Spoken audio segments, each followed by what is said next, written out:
ఆంధ్ర తెలంగాణలో తక్కువ ఫీజులతో high quality results ఇస్తున్న ఏకైక సంస్థ తిరుమల్ ఐఏఎస్ ఇన్స్టిట్యూట్. నా దేశం, నా ప్రజలు, వారి రక్షణే నా ధ్యేయం.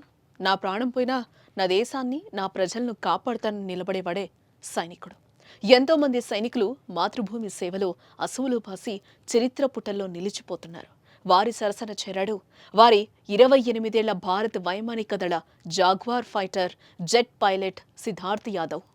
మరణం సంభవిస్తున్న సమయంలో తన ప్రాణం కన్నా ప్రజల ప్రాణాలే ముఖ్యమనుకున్నాడు.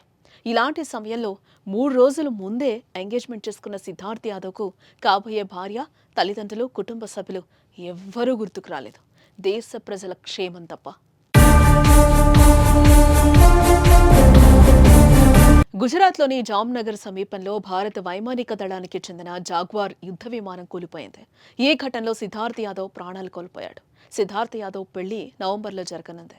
మార్చి 23న నిశ్చితార్థం జరిగింది. నిశ్చితార్థం అనంతరం రేవారీలో తన కుటుంబంతో గడిపి మార్చి 31న విధులకు హాజరయ్యాడు. కానీ ఏప్రిల్ 2న జరిగిన ప్రమాదంలో సిద్ధార్థ్ మరణించాడు. ఆయన మరణ వార్త ఆయన కుటుంబ సభ్యులను, స్నేహితులను మరియు మొత్తం పట్టణాన్ని శోకసంద్రంలో ముంచెత్తింది. కాబోయే భార్య నన్నొదిలి ఎందుకు వెళ్లిపోయావంటూ ఏడుస్తుంటే అందరినీ కన్నీరు పెట్టిస్తోంది. సిద్ధార్థ్ యాదవ్ అనుకుంటే ఈరోజు బతికుండేవాడు. వారి కుటుంబ సభ్యులు ఎంతో సంతోషంగా ఉండేవారు.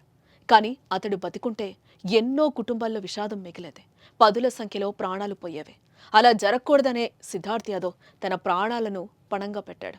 భారత వాయుసేనకు చెందిన జాగ్వార్ యుద్ధ విమానం పైకి ఎగిరిన కాసేపటికే దాంట్లో సాంకేతిక లోపం బయటపడింది. ఈ విషయాన్ని సిద్ధార్థ్తో పాటు తనతో ఉన్న మరో పైలట్ ముందుగానే గుర్తించారు. విమానం కుప్పకూలనుందని వారికి అర్థమైంది. వారు విమానం నుంచి క్షేమంగా బయటకొచ్చే అవకాశం కూడా వారి దగ్గరుంది. కానీ అలా చేస్తే విమానం కూలి పెను ప్రమాదం జరుగుతుంది. అందుకే జాగ్రత్త పడ్డారు. సురక్షితంగా మైదానంలో కూలిపోయేలా చూశారు. తద్వారా ఎంతో మంది పౌరుల మరణాలను నివారించారు. ఆ క్రమంలో దురదృష్టవశాత్తు సిద్ధార్థ్ యాదవ్ ప్రాణాలు కోల్పోయాడు. మరో పైలట్ తీవ్రంగా గాయపడి ఆసుపత్రిలో చికిత్స పొందుతున్నారు. సిద్ధార్థ్ యాదవ్ కుటుంబం తరతరాలుగా దేశ సేవలో ఉంది. అతని ముత్తాత బ్రిటిష్ పాలనలో బెంగాల్ ఇంజనీర్స్లో పనిచేశారు. అతని తాత పారామిలిటరీ దళాల్లో విధులు నిర్వహించారు. అతని తండ్రి ఎల్ఐసిలో చేరడానికి ముందు భారత వైమానిక దళంలో కూడా పనిచేశారు.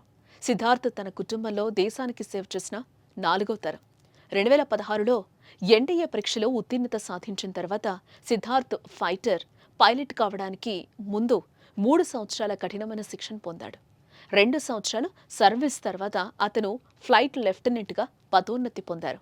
కానీ దురదృష్టం ఏంటంటే నిశ్చితార్థం జరిగిన 10 రోజులకే చనిపోవడం. ఇంకా బాధాకరం విషయం ఏంటంటే తల్లిదండ్రులకు ఒక్కగానొక్క కొడుకు. కుమారుడి మరణం బాధ కలిగించినా ఎన్నో ప్రాణాలను కాపాడాడని గర్వంతో అతని తల్లిదండ్రులు పొంగిపోతున్నారు. సిద్ధార్థ్ యాదవ్ భౌతికాయం శుక్రవారం రేవారీకి చేరుకోగా ఆయన పూర్వీకులు గ్రామం భలాకీ మజ్రాలో సైనిక లాంఛనాలతో అంత్యక్రియలు పూర్తి చేశారు. చివరి క్షణాల్లో తన వీరోచిత చర్యతో దురదృష్టవశాత్తు ప్రాణాలు కోల్పోయినా తను చేసిన త్యాగంతో జాతి గుండెల్లో చిరంజీవిగా సిద్ధార్థ్ యాదవ్ మిగిలిపోతాడు. సెల్యూట్ సైనిక.